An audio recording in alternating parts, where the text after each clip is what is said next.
No, I'm not a writer. Okay. Do what? Oh, the monkey that I got us. I told you I got that Hear No Evil monkey emoji.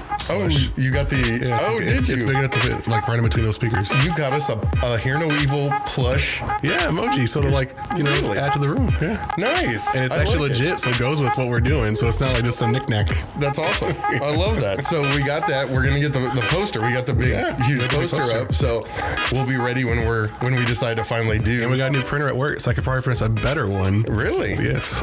I'm liking it. Yeah. Okay. And we've already got our first like show gift. I'm gonna have to show. I have to bring it to you, but it's DeAndre, who we talked about. I think in the first episode after the Halloween episode, we talked a little bit about the flying spaghetti monster, and he gave me a flying spaghetti monster pin. He's just trying to convert you, Chris. And that's what it is. And really, it's just like the basis of atheism is what it is. But I think he was just so excited that he was on the show. Yeah, that he was mentioned at all. So he keeps wanting to come on, and we might, I don't know. He's a little extreme. I think we can handle extreme. We can handle extreme? Yeah. I love DeAndre. It's all like in mute. And that's right. We will have DeAndre, that's a great conversation. It's been great having you. Bye. This will be the first Christian podcast that will ever have like beeps and bleeps, you know? Exactly. So, exactly. Yeah. So, well, you're listening to Hear No Evil. I'm Chris Copeland. I'm Justin McGill. And this week we're going to get into some topics that you were a little iffy about. He says. What's going on, Justin? We've been we had a brainstorming session, which was really awesome. We got a long list of topics. We do. We have stuff to talk about for days. Right. Which I'm super excited about. There are some topics on there, though, that are, they're really serious. They made you a little itchy. Yeah. I saw you. Yeah. I'm not afraid to talk about them, but no, I've never, aside from talking, you and me, other people are hearing this. Right. I feel like it's like a group conversation. It is a group conversation. But that's the whole point. That's why we have the podcast. Oh, for sure. That's why we have the Facebook, which we were just talking about before we came on. It's just look up Hear No Evil Podcast. HearNoEvilPodcast.com is where you can listen to more episodes. Twitter, Instagram, Hear No Evil Pod. I mean, we've got it. We're everywhere.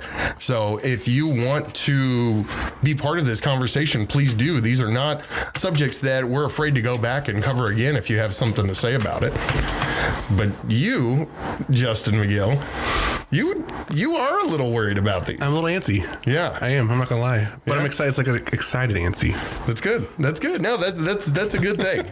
This is the kind of stuff because and we talked about like you said, we did this brainstorming, just meeting, and we've talked about a lot of really dark stuff. We have, starting with our Halloween episode, and we want to. I mean, we're always going to entertain those ideas because we are, and I think what we've come down to is who we are, and what we are as a podcast is the Christian podcast that will talk about the things that Christians just normally don't want to talk about. We want to go there. We want to go there. We want to go there. We want to push that envelope. So we're here for you. And if you ever want to reach out to us and you have any questions about the Bible, God, just being a Christian, maybe you're not a Christian. You don't understand your Christian friend, something like that. You can reach out to us again through our social media, or you can get us. Our main email address is hearnoevilpodcast@gmail.com.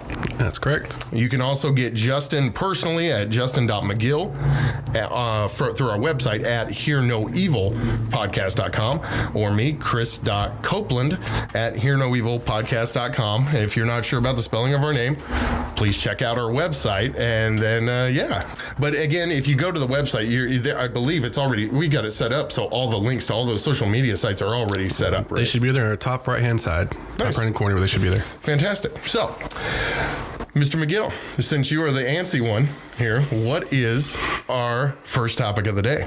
Our first topic of the day is slavery in the Bible. Slavery in the Bible. Wow. Man, talk about not pulling any punches. Yeah. So I think we talked about this, and this was during this brainstorming session, this was one of the things that I brought up. That is correct. Yes. You brought up, and I was like, I'm writing this down, I guess. Yep, I'm writing it down. And then it ends up being one of the first ones that we talked about. I think the reason that I did that, I know the reason that I did that was so many times when people are discussing, the relevance of God, the relevance of the Bible, one of the easiest things that people can throw out there to discredit it is the mentioning of slavery in it.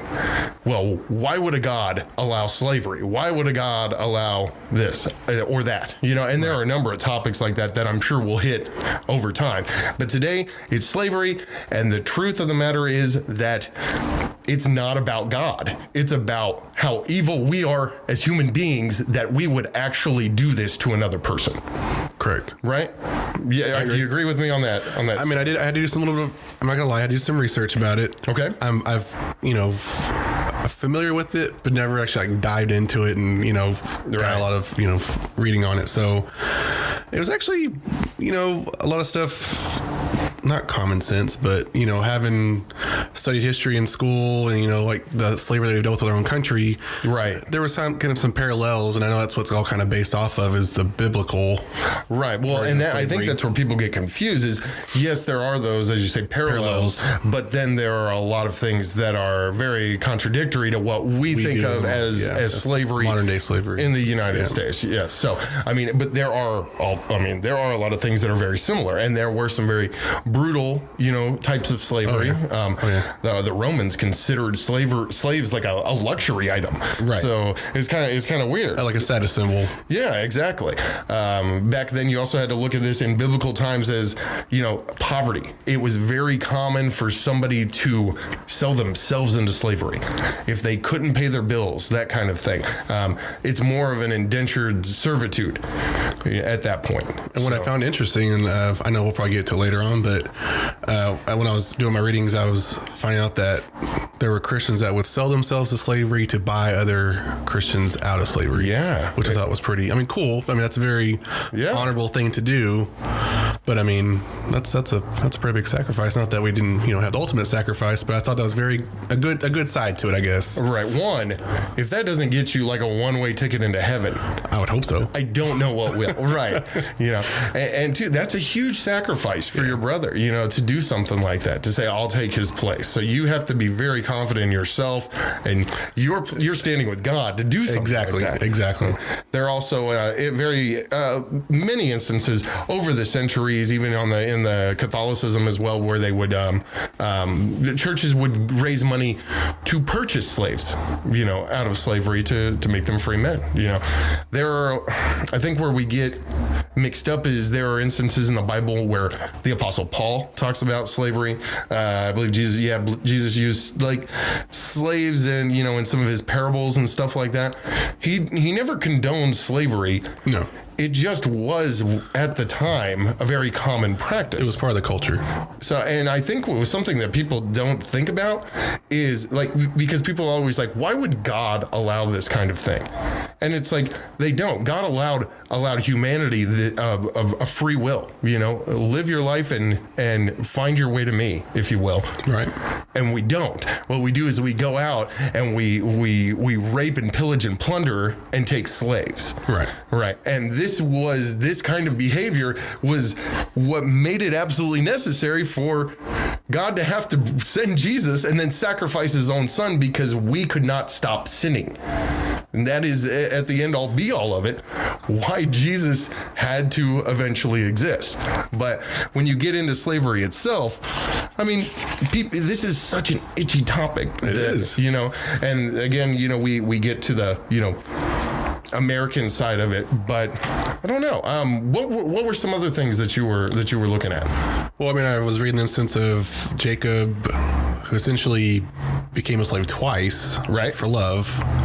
Which, I love Monse, don't get me wrong, but if I had to be a slave for 7 years, I'm like, He did. Now, that was indentured servitude, Right. It was all, willing, like it was, he was a slave. He was an indentured servant for his soon-to-be father-in-law, essentially what it was. Right.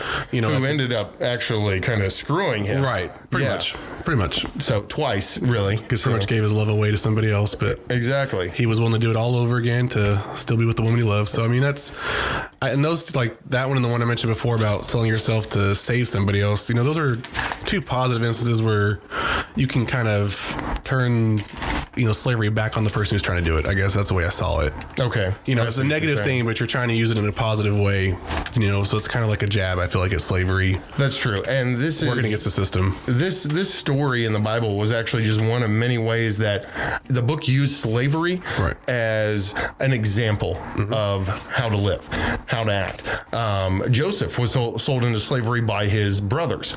And then he actually ends up going through working for multiple people. And eventually, because he has such a close relationship with God, because he is such a smart person, such a wise person and a hard worker, he eventually ends up becoming the governor of Egypt under the Pharaoh, pretty much the second, the number 2 guy in the land, which is, so, I mean, it shows a number of different angles. What were you thinking? Well, I was just thinking to myself, I feel like also we don't understand that people may have been born into these situations that they may not have agreed with. Right. Because I was reading something like that about, Moses as well, and some of the stuff that all the stuff that he went through with the Israelites and stuff. But I was thinking, so you're just talking about like the 40 years in the desert and bringing all the people over the Jews out of captivity. Absolutely. So I was thinking to myself, trying to put myself, trying to put myself in that situation and kind of get a better idea of what it would have been like. And in some instances, if I was born into status and I had servants, would I necessarily have agreed with it? Probably not, because the Bible was talking in the parts about slavery, was talking about how you treat them, treat them like your brother. But you're saying okay, so just to be clear, you're saying it's like, so you're born, your parents have slaves, so this is just normal to you. Yeah. So I'm thinking it's normal, but obviously if I can see that it's wrong and I do my best to, try to go against the grain and, treat them as equals, I feel like that's something that would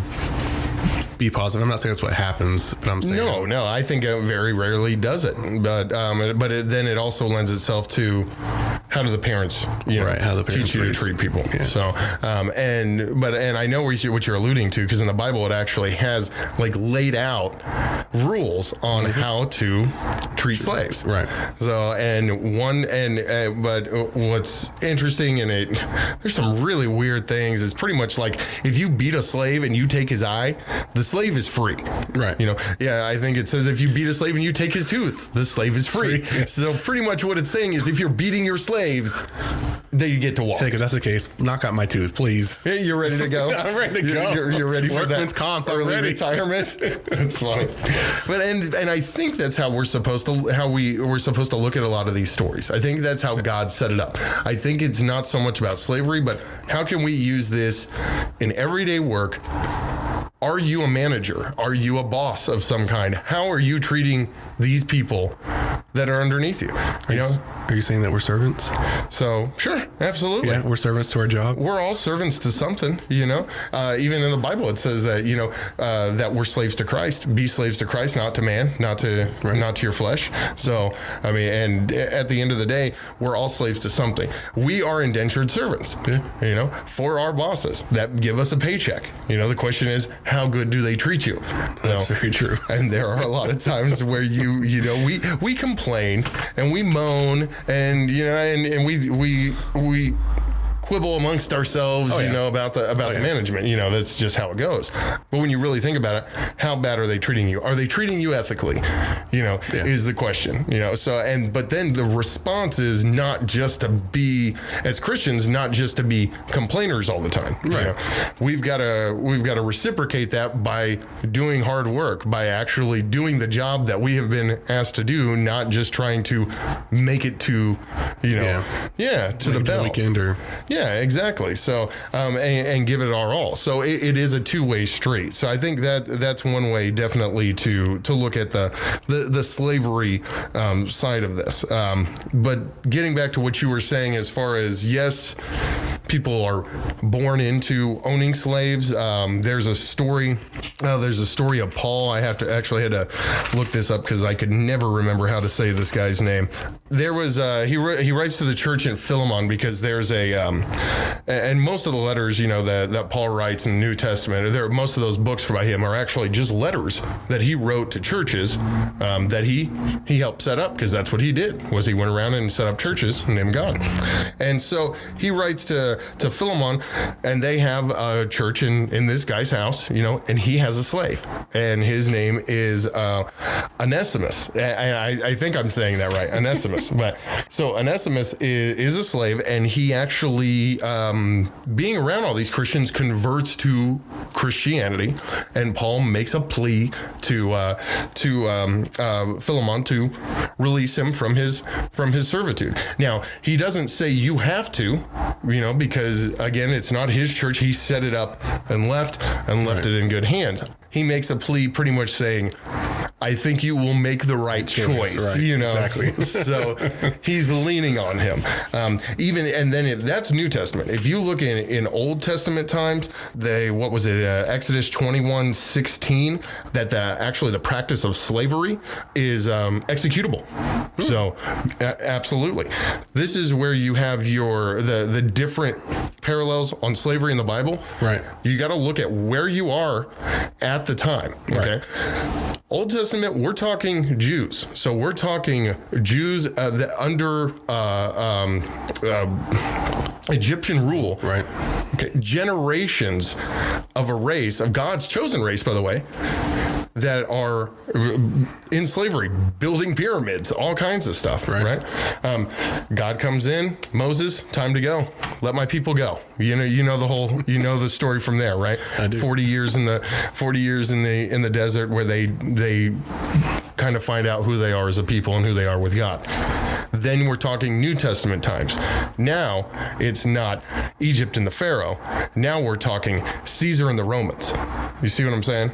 So now we have a whole different group of people that use slaves for an entirely different reason. Right. I mean, there was even a story in the Bible about a slave owner in Rome that was a little too liked his slaves a little too much. That kind of thing. So all of these topics on slavery are hit on in the Bible. So, but in no way, shape, or form are we supposed to look at this and say that God or Jesus or the apostles or anything approved of this behavior. Okay. There is not one thing to say that. All that is alluded to is that it was a way of life. And how do we stay Christian during all that? Yes, with this atrocity around us. I mean, same thing with wars, same thing with famine. You could even look at some of the way that they talk about slavery is very paralleled or juxtaposed with human trafficking, modern day human trafficking. True. You see what I'm saying? That. Yeah. So, and these are the kinds of things that the Catholic Church would call like a mortal sin. That's something that you don't really come back from without some major, repercussions. Yes, exactly. What bothered me about this, it's a really cool study. I mean, it's very interesting to read about. What bothers me and why I wanted to bring this up and detail this is because so many people will use it, like I talked about earlier, will use it to write off the fact that you're a Christian, like right off the bat, like, you guys are into slavery, or, well, the Bible condones slavery, so I'm not, and they don't do the study. They don't do the research. What do you think about that? Well, I mean, what comes to mind instantly is, granted, we're two white guys. Oh yeah, talking about slavery. Mm-hmm. So some people might think that's hypocritical of us. No, I'm telling you, we're bringing DeAndre. I gotta have one black guy on here to justify my existence. Yeah, but I get like from Monse a lot. my fiance is Hispanic, and when we watch things on TV that have to do with, race in the 50s and 60s or whatever it is, as an example, and it's always a white person that comes on. They're always some redneck white trash is what we call them nowadays, of course. They've got that black slave, and she's always turning like, those are your people. I know. And I get offensive because those would not be my people. Those would not be your people? Those would not be my people. Those may be my people because we have the same skin tone, but that's where the similarities stop. Oh, and that's true. And I think it's very interesting. It's kind of like when I watch a movie or TV show, the way that they depict Christians is always very cheesy and corny. Right. And I think sometimes they try to be really honest with it, but the truth is these are not Christians writing Christian parts, so they don't understand who we are and what we think about and, how we would go towards you. Right. Exactly. So I feel like it's the same way when people come at you with, well, you read the Bible, so you must be, all about slavery too, because that's what it says. And I feel like it's the same thing, Oh, absolutely. Unfortunately, I would have to take, I am not about slavery just because my unfortunate, white brethren, did back in the day. I'm not. So I take it the same way. If someone came at me about that, like the kind of thing, your great grandfather owned slaves kind of thing. Is that what you're talking about? He probably did. I don't know. Did. I'm not going to find out. I don't care. I know what I do today and how I feel about it today, and that's what I have to go. And that's true. I mean, that's absolutely what it is. It's about who you are as a person. You're not responsible for who your father was or your great grandfather. Exactly. And I think we've talked about this before. The Bible talks about generational curses. Right. And most of the time that could be anything from slavery to theft to to liars, things like that. But here's the thing, like think of it like this way: if you know somebody who was like a thief in school, like there was always that one kid that was stealing stuff out of people's backpacks or lockers. Yeah, exactly. And then you grow up and you find out about that family and their father. Their father was probably a thief. His father before him was a thief. And at some point, during the time of Lincoln I'm assuming was where this started to kick off. Yeah. We started to break those generational curses in this country and started seeing slavery for what it was, which is a very evil thing, especially the way that it went down in the U.S. I mean, we were bringing people, literally shipping people over from other countries on boats, now who was selling them? Now that's on them, but how we were using them was a totally different story. Sure. And it was not depicted, as far as we're concerned, as indentured servitude. Correct. There was not supposed to be an end game to their, they would have generations of slaves on a plantation. Yep. So we're going to keep talking about this. We are going to take a very, very brief break. We'll be right back to Hear No Evil. You're listening to Hear No Evil. Follow Chris and Justin on Twitter at Hear No Evil Pod. That's Hear No Evil POD.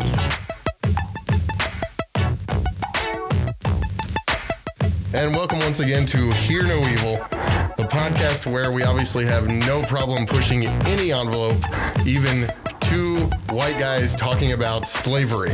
I feel like right now we're like in, Guardians of the Galaxy 2. If you haven't seen it, go see it. It's an awesome movie. But we're like Baby Groot, Oh, you haven't seen it? I haven't seen it. Well, I'm going to ruin it for you. Spoilers. Spoiler alert. Baby Groot, he's trying to set off a bomb, and he's seen in the previews. Rock's trying to give him instructions. He's like, tell him all the instructions, but don't press the red button. And the first thing Groot wants to do is press the red button. Like, I am Groot. And I press the button. And that's what we're going to do. We're going to press that red button. We're going to press the red. And every time, I'll tell you, just in life in general, I'm going to press the red button.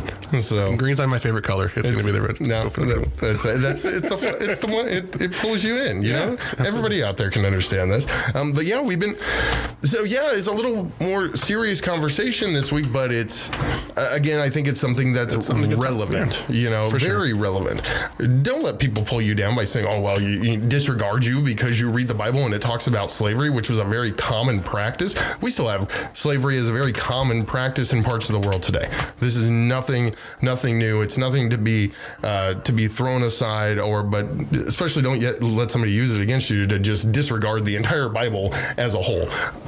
one thing that I thought was really interesting when I was doing this study was this one verse, Galatians 3:28, and this was another verse by Paul, who seems to be in the middle of all this, racial tension, and it says, Galatians 3:28, faith in Christ is what makes each of you equal with each other, whether you are Jew or Greek, slave or free, man or woman.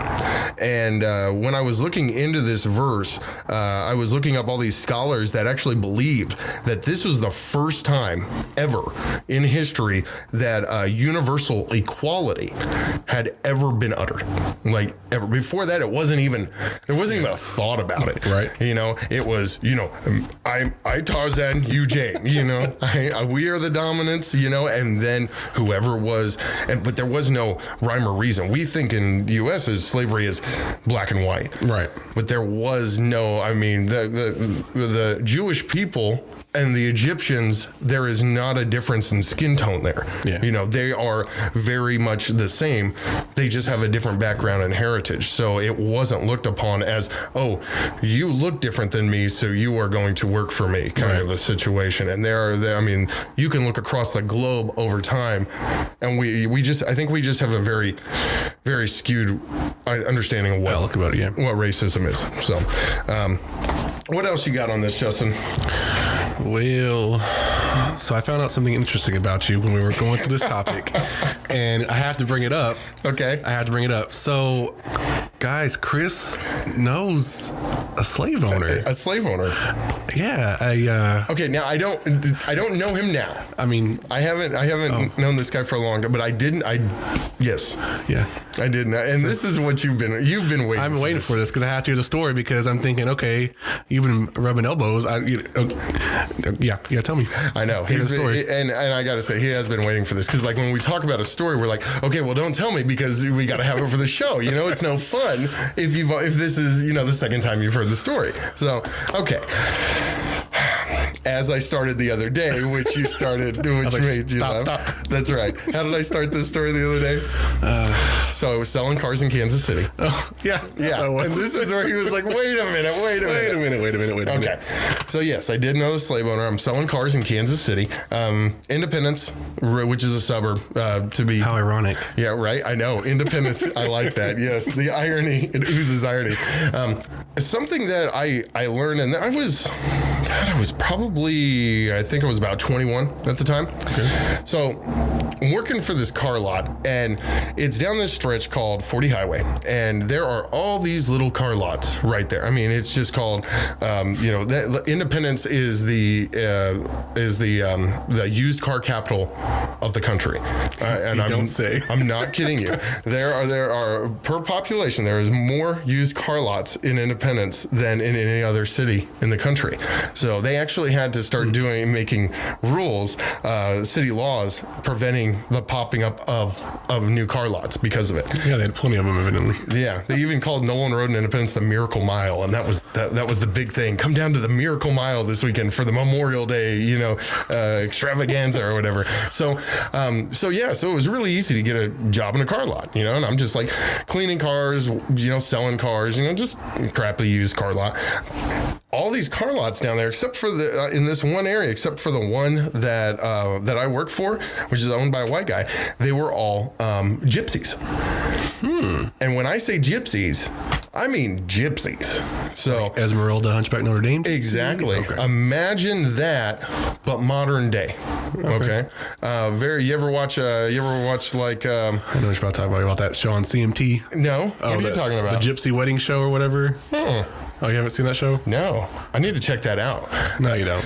No, it's not worth it. It's not worth it. Well, I want to see how similar they were, because, these guys, if you looked at them, you would think they were maybe Italian. Oh, okay. So they kind of have that look to them. That's just their, it's kind of gypsies are gypsies. They're their own people. And you say that most of the people that own the car lots were like this? Yeah. Okay. Yeah. So because that would look kind of right. And the reason that they own these car lots is honestly not because they like selling cars. It's honestly, they were just places to stash money. These guys are straight cash kind of people. They don't trust banks. It gives the guys something to do. It's a place for them to hustle, because that's what they're doing, is hustling people 24 hours a day. And I'm not even joking you. That's all they do. And it gives them a place to go, because what's funny is the wives are the earners. Their women are the ones that earn the money. So the ones selling the cars, or No. Like I'm trying to tell you, the cars don't matter. They could care less if they sold a car. Oh. It's just a front for all their stuff. Now here's where I put out a spoiler alert, but honestly, something that you need to watch out for. Anytime you see a little tarot card reading shop or something like that, come get your palms read. Those are gypsies. And I'm not talking like Stephen King's thinner gypsies, I mean, stay away from that one. Yeah, right. Exactly. Yeah. But these guys are, they're shysters. They're there to scam you. And all I did was, oh man, I did not know there were people like this out there. And the guys, all they do is sit around their car lots all day and play cards. That's how I learned to play gin for money. That's what we did, was played gin. Gin and gypsies, I wonder if there's any relation there. I know, gin, right? Yeah. There's not. I'm just talking. So these guys would, and their wives would set up, these tarot card reading spots and things for them, and they'd scam people out of their money. And I'm not talking like 50 or $100. I mean, they would find a mark and they would scam them out of their money. Hardcore. So like one time we're sitting there and we're playing cards. They're in there playing cards. I'm coming in from cleaning some cars and stuff, right? And all these guys sitting around this table in the back, and they're talking about what they called the burn. Okay. Now the burn was a scam. It was just like, how like you watch like a movie like Ocean's 11 or something like that. Like, are we going to do the Johnny Walker? No, we're going to do the Melissa Etheridge. You know what I'm talking about? You know how they have these names to these scams? Hopefully not Melissa Etheridge. Yeah, I know. I totally just made those up. But Johnny Walker. Yeah. That was kind of like meh. Right. Yeah, I have no idea what I'm saying right now. But so they have these scams, and one of them was the burn. And these women, these gypsy women, are absolutely stunning. They're beautiful, and but they only marry other gypsies, right? So like this one guy that had the lot next door, he was younger. He was probably maybe a couple years older than me, probably 22, 23.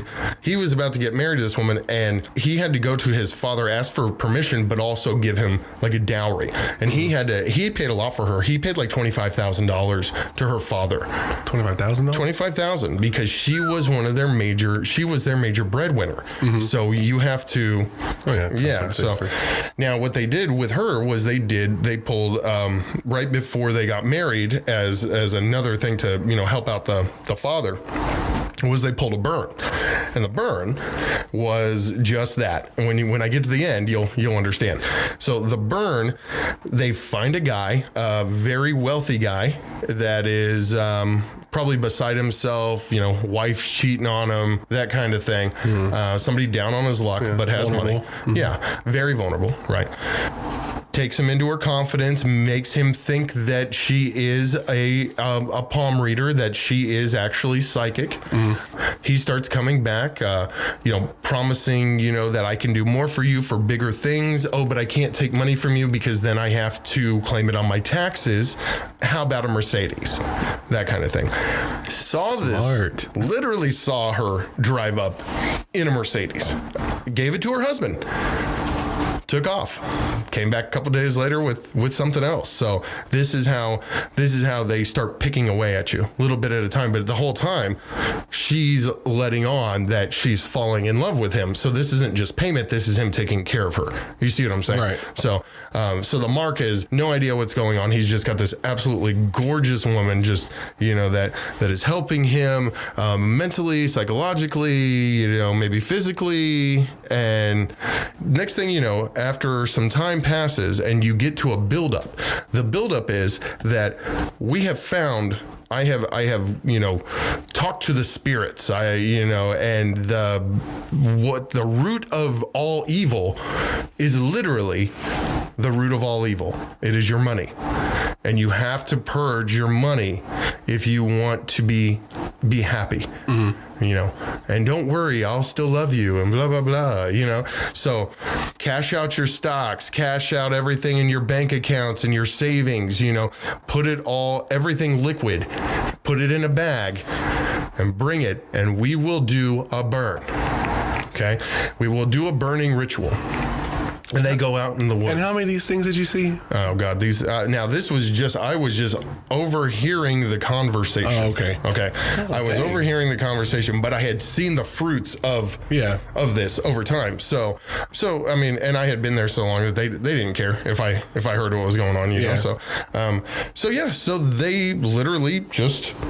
I mean, would take this guy out into the woods, her and like her mother and some aunts and some sisters and stuff. And like they would go and start a bonfire, a huge bonfire out in the middle of nowhere, and do a ritual, you know, dance around it, you know, pray the chants of, you know, to the spirits, you know, for cleansing and for purity in his life, that kind of thing. And throw them and have him throw the money in the fire and just torch it. Probably a couple $1 million, right?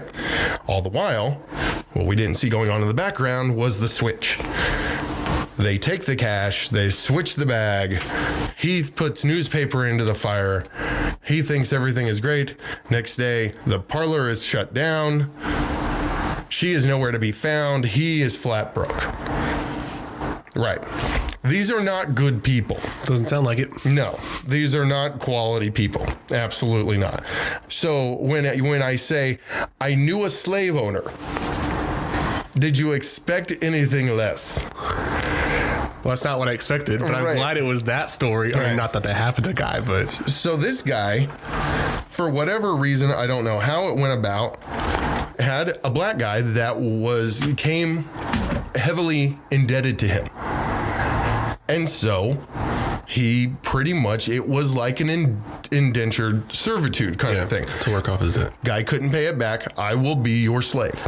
And that was the deal that they made with him. Otherwise, God knows what would have happened to him. Because I don't know how far these kind of people would go. Right. You know, the guy was, lived at one of the shops. Okay. Lived there, worked there.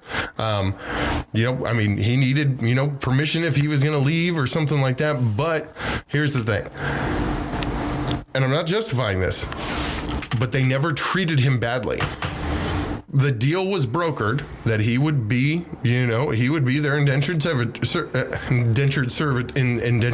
excuse me. And he did it. And he did it willingly. And they clothed him and they fed him and they gave him a place to sleep. And he worked there and he got extra cash. So at the end of the day, it was more like a job, but it was known that he was their slave.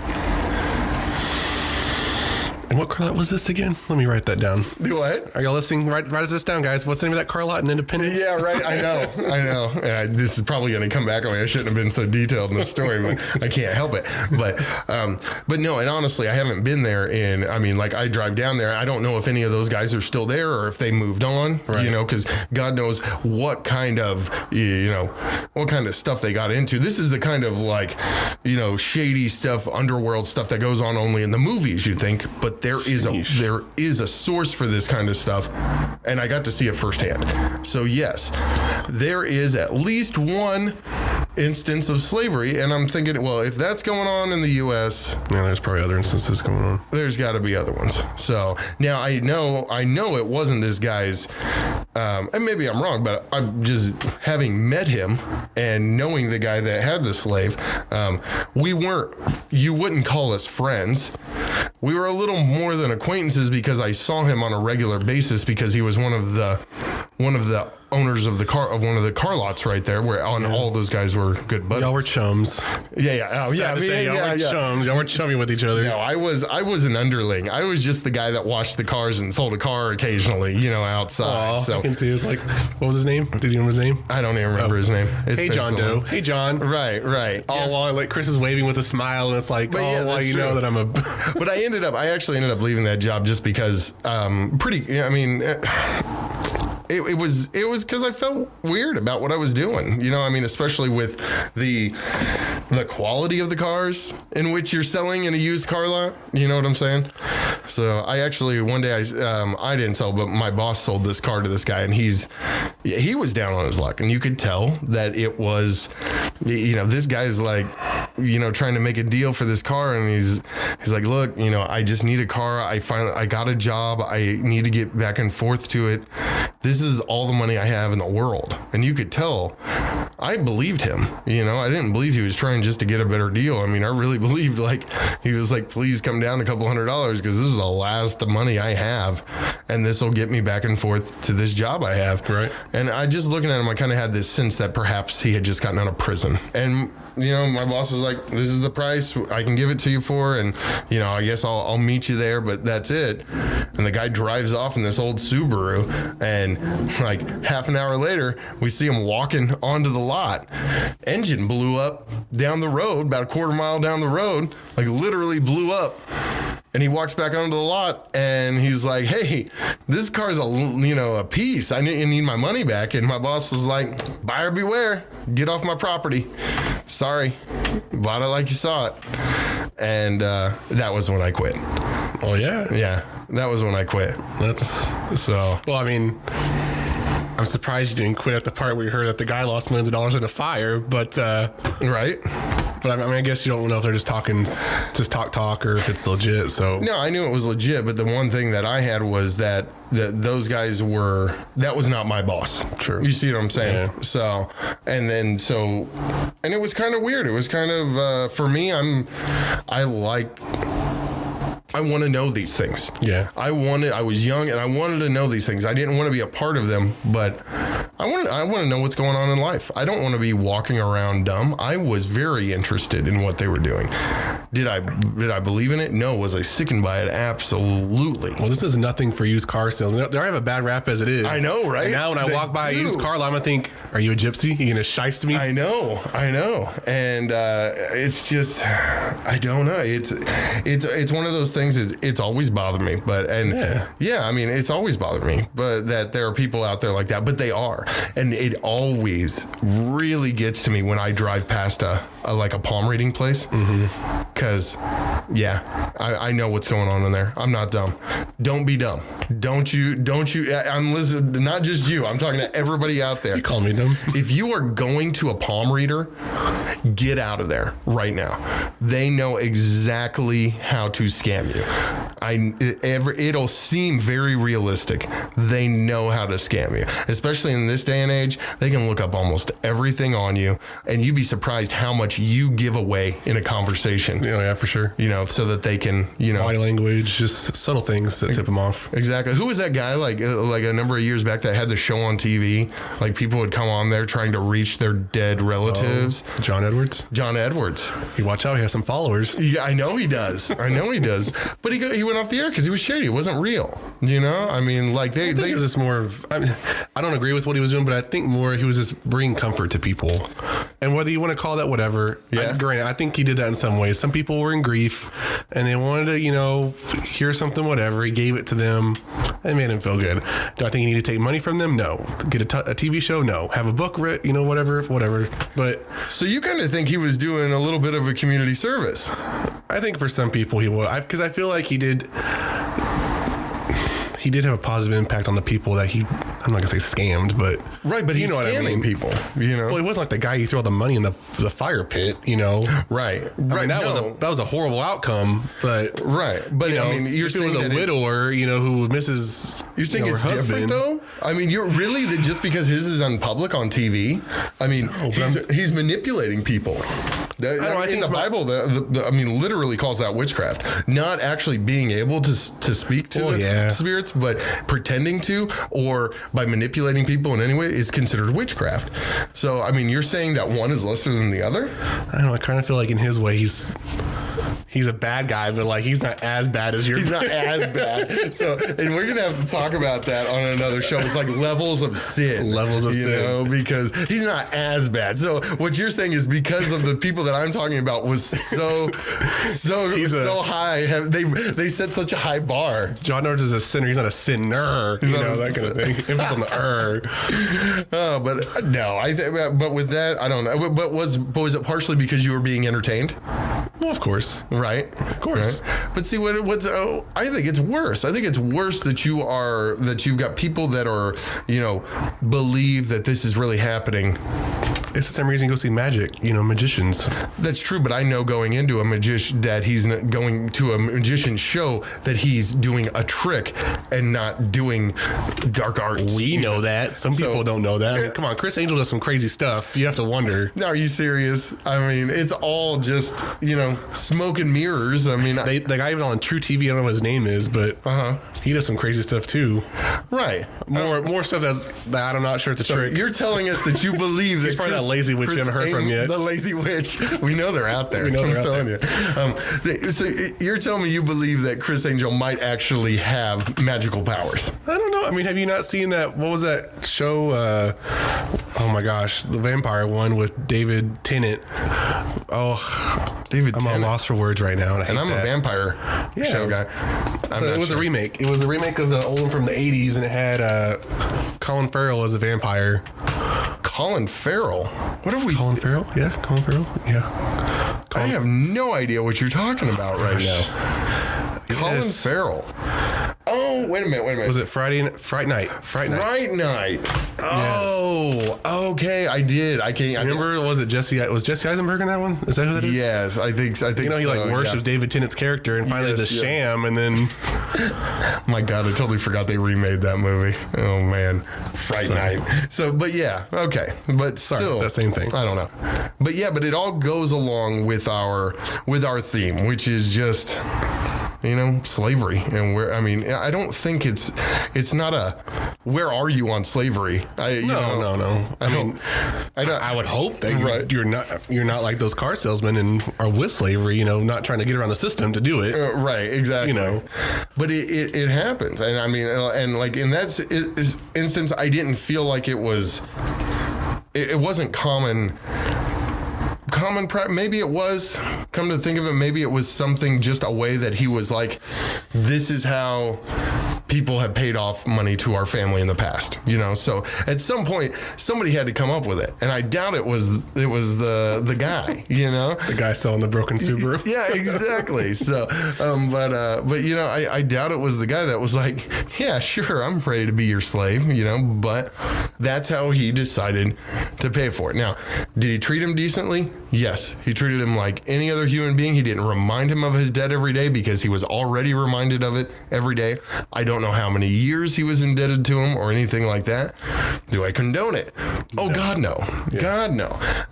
It just happened to be that this really random thing where I met a gypsy that had a slave. Crazy. I know. Quite crazy. So, well, I feel educated, though, this conversation. Yeah. I do. I mean, what I've learned is, one, always check the Better Business Bureau score from your car dealer. Is that right? Absolutely. And two, you should know that if you burn newspaper versus money, it should be a little bit more different when the flames go up. A little colored, yeah. So also look for the colored. If you don't see color, they're scamming you. What about the stay away from tarot card readers and gypsy, if you want someone to talk to, you already have somebody upstairs waiting for you to. Absolutely. That is very true. Or if you need someone tangible, go talk to a therapist. If you are looking, and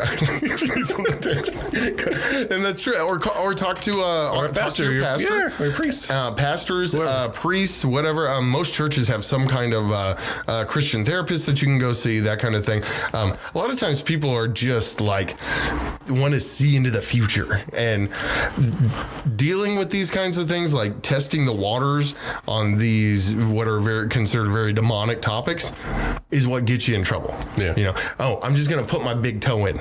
Next thing you know, you're drowning. Stay away from them, especially you, Justin. I see that look on your face. I got a magic 8-ball that tells me everything. Thank you very much. There you go. Yeah, I don't know. I think that's about it. I think we've pretty much learned everything we can about this. Again, this is an open topic. So if you have anything that you want to say, hit us up, hearnoevilpodcast.com in that upper right-hand corner. What do we got going on up there?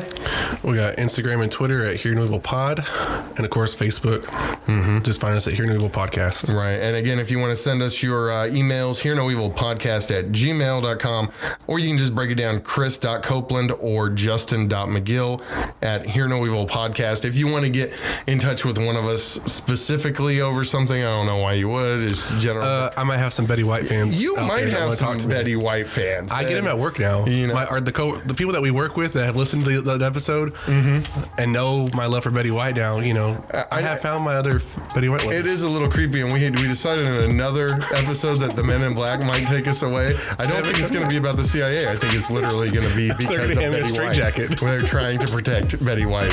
She's a national treasure, and you must be stopped. Exactly. So, that's it. Thanks for tuning in to Hear No Evil. We'll see you next week or the week after. The week after. The week after. All right, guys. Have a good one. This has been a Hear No Evil production. Thank you and good night.